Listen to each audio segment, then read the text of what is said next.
Apa kabar saudaraku sekalian? Daku mendoakan kamu selamat sejahtera. Assalamualaikum. Dari hati yang ikhlas kami mengharapkan agar sekalian. Assalamualaikum warahmatullahi wabarakatuh. Waalaikumsalam warahmatullahi wabarakatuh.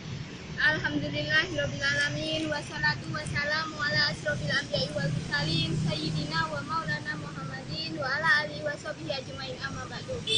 Yang terhormat Bapak Hamdi sebagai selaku dosen ilmu dakwah dan teman-teman yang berbahagia. Pertama-tama marilah kita ucapkan puji syukur kita atas kehadirat Allah Subhanahu wa taala yang mana pada kesempatan kali ini kita masih diberi kesempatan untuk berkumpul di ruangan ini dalam keadaan sehat walafiat.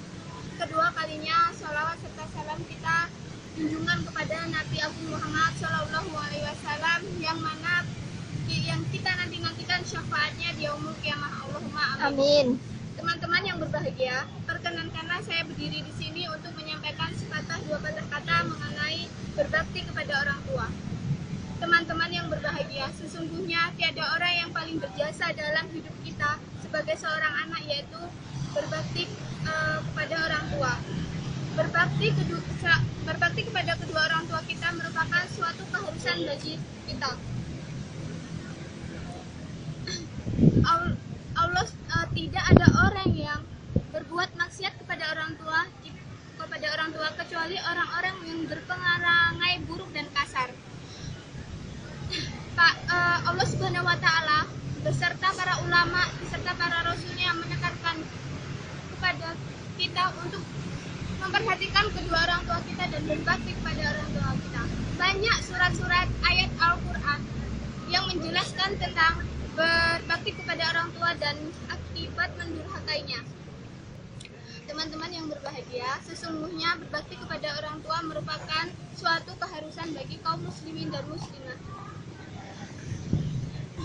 Berbakti kepada orang Allah Subhanahu wa taala menjadikan berbakti kepada orang tua itu sebagai sesuatu yang harus dilakukan yang beriringan dengan penyembahan dan pengesahan kepadanya, seperti firman Allah, A'udzubillahi minasyaitonirrajim. Bismillahirrahmanirrahim.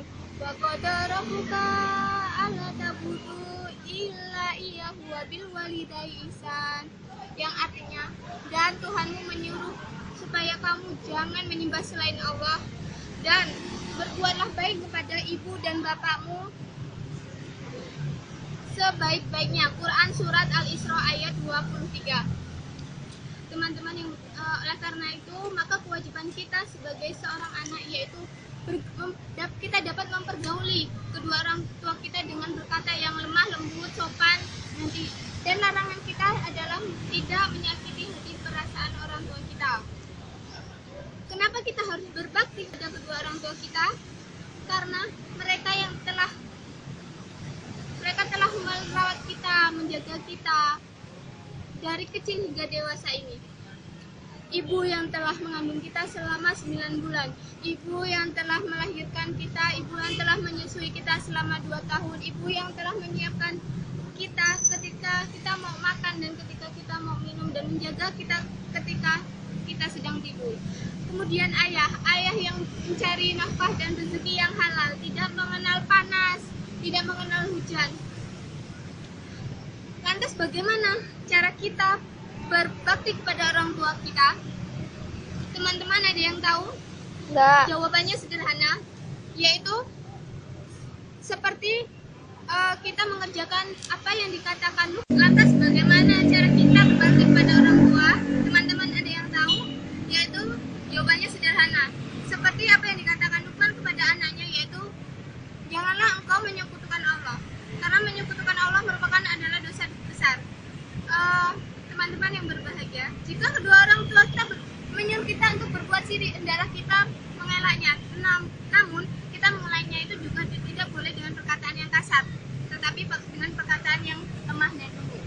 Kemudian Kemudian birrul walidain, yaitu jika kita mengikuti jejak orang-orang yang taat kepada Allah, yang menjalankan perintah Allah dan menjauhi larangan Allah, serta kita melaksanakan sholat 5 waktu secara khusyuk dan ikhlas, mengerjakan amal ma'ruf nahi mungkar, yaitu berbuat kebajikan di jalan Allah, yaitu kita seperti menyuruh teman kita untuk berbuat baik, tidak bermalas-malasan untuk berbuat baik. Dan apabila teman kita melanggar hukum atau sebaiknya kita mengingatkan untuk bertaubat kepada Allah. Dan melanggar larangannya, yaitu mengajak teman-teman kita untuk berbuat baik dan tidak bermalas-malasan berbuat kebaikan. Kemudian kita harus sabar dalam menghadapi cobaan, karena sabar itu merupakan sesuatu yang agung. Kita di dalam hidup kita tidak ada yang tidak mempunyai problematika kehidupan. Karena itu kita harus memiliki sikap yang sabar. Ketika kita berjalan, kita tidak boleh berlagak angkuh dan sombong. Teman-teman dan bahagia, jika kita melakukan apa yang dikatakan oleh Luqman kepada anaknya, insya Allah kita akan menjadi anak yang soleh dan solehah, dan orang tua kita bangga kepada kita. Demikianlah ceramah yang dapat saya sampaikan. Kurang lebihnya saya mohon maaf, pada Allah saya mohon ampun. Saya akhiri. Wassalamualaikum warahmatullahi wabarakatuh.